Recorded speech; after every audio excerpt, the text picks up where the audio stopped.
আসসালামু আলাইকুম। এই যে ডাকসু নির্বাচন হলো, এই ডাকসু নির্বাচনের মাধ্যমে আসলে অনেক কিছুর বহিঃপ্রকাশ ঘটেছে। এই যে বর্তমানে যে আমরা দেখতে পাই শিবির প্যানেলের সবাই বিজয়ী হয়ে যাচ্ছে এবং শিবিরের বুট যেখানে ১৪,০০০ সেখানে ছাত্রদলের বুট মাত্র ৫,০০০। এর থেকে আসলে কি বোঝা যায়? এর থেকে আসলে বোঝা যায় যে রাজনীতির প্রেক্ষাপট পুরোটাই চেঞ্জ হয়ে গেছে। আমরা যেরকম আগে ভাবতাম যে রাজনীতি বা নির্বাচন মানেই যে আওয়ামী লীগ বা বিএনপি বা আপনি ধরেন ধানের শীষ বা নৌকা, এই কথা ছাড়া কোনো কথাই নেই। এই প্রেক্ষাপটটা পুরোটাই চেঞ্জ হয়ে গেছে। এটা শুরুটা হয়েছে ঢাকা বিশ্ববিদ্যালয়ের নির্বাচনের মাধ্যমে। এই ডাকসু নির্বাচনটা যদি না হতো তাহলে আমরা আসলে বুঝতেই পারতাম না দেশের রাজনীতিতে আসলে কতটা পার্থক্য, আকাশ পাতাল পার্থক্য হয়ে যাচ্ছে। যে জামাত, তারা নিজেরাও জানতো না বা নিজেরাও মনে করতো না কখনো যে তারা কখনো ক্ষমতায় যেতে পারবে বা তারা ১/৩ ভোট পাবে এরকম সম্ভাবনা ছিল না। যেখানে ৩০০ আসনের সংসদ নির্বাচনে, জাতীয় নির্বাচনে ৩০টা অঞ্চলে আসনে জিততে পারে না, ২৫টা আসনে জিততে পারে না। সেই জামাত এখন বিএনপির সাথে হাড্ডাহাড্ডি কম্পিটিশন করে অনেকটা এগিয়ে আছে। আগে যেখানে বাবা হতো যে বিএনপি যদি ১ লক্ষ ভোট পায় সেখানে জামাত পাবে হয়তো ৩০ থেকে ৪০ হাজার। সেখানে বাস্তবতা পুরা ভিন্ন করে করছে যে ১.৫ লক্ষ পাবে, ১ লক্ষের জায়গায় ১.৫ লক্ষ। এইটা আসলে আসলো কিভাবে?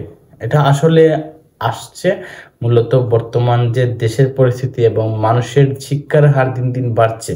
মানুষ একগুঁয়েমের মধ্যে থাকতে চায় না এবং বিভিন্ন ধরনের সোশ্যাল মিডিয়ার মাধ্যমে জানে এবং বাস্তবতাটা বুঝে।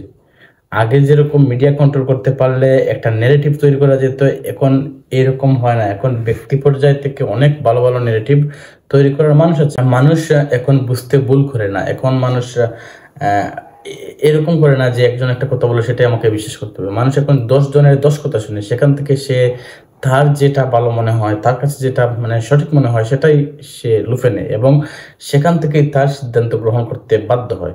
এখন যদি আমরা মনে করি যে ঢাকা বিশ্ববিদ্যালয়ের ছাত্রছাত্রীরা সচেতন, আর তার জন্য হয়তো তাদের এই পরিবর্তন, আমল পরিবর্তন, তাহলে আমরা আরেকটা বা আমরা বা বিএনপির কথাই যদি বলি তাহলে তারা আসলে অনেকটা বোকামি করবে। কারণ ঢাকা বিশ্ববিদ্যালয়ের শিক্ষার্থী যতটা সচেতন তার থেকে আরো বেশি সচেতন এখন গ্রাম অঞ্চলের মানুষ। কারণ আগে তারা জানার মাধ্যম ছিল না।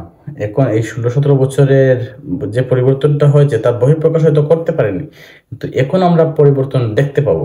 কারণ আপনি যদি যুক্তি খুঁজেন তাহলে দেখতে পারবেন যে বিশ্ববিদ্যালয়তে যারা পড়াশোনা করে তারা অনেক মেধাবী হয় এবং তাদেরকে এই মেধারা ধরে রাখতে হলে অনেক সময় দিতে হয় পড়ালেখার পেছনে। সেই ক্ষেত্রে রাজনীতি বা অন্যান্য বিষয়গুলোতে মনোযোগ দিতে খুব কম পারা যায়, আর সেক্ষেত্রে তাদের সময়টা খুবই কম।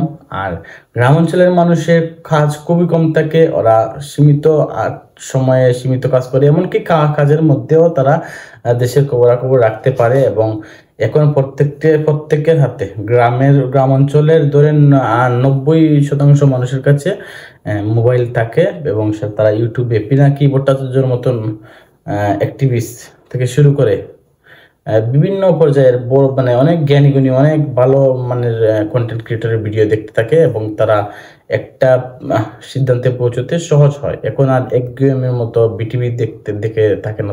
তারা সবাই ঢাকা বিশ্ববিদ্যালয়ের শিক্ষার্থীদের থেকে এগিয়ে আছে আমি মনে করি, এবং তাদের মতের বহিঃপ্রকাশ পাবো আমরা খুব শীঘ্রই।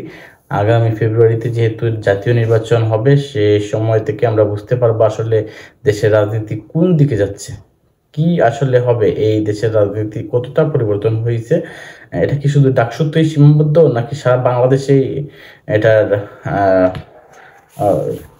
সুফল পেয়েছে বাংলাদেশ?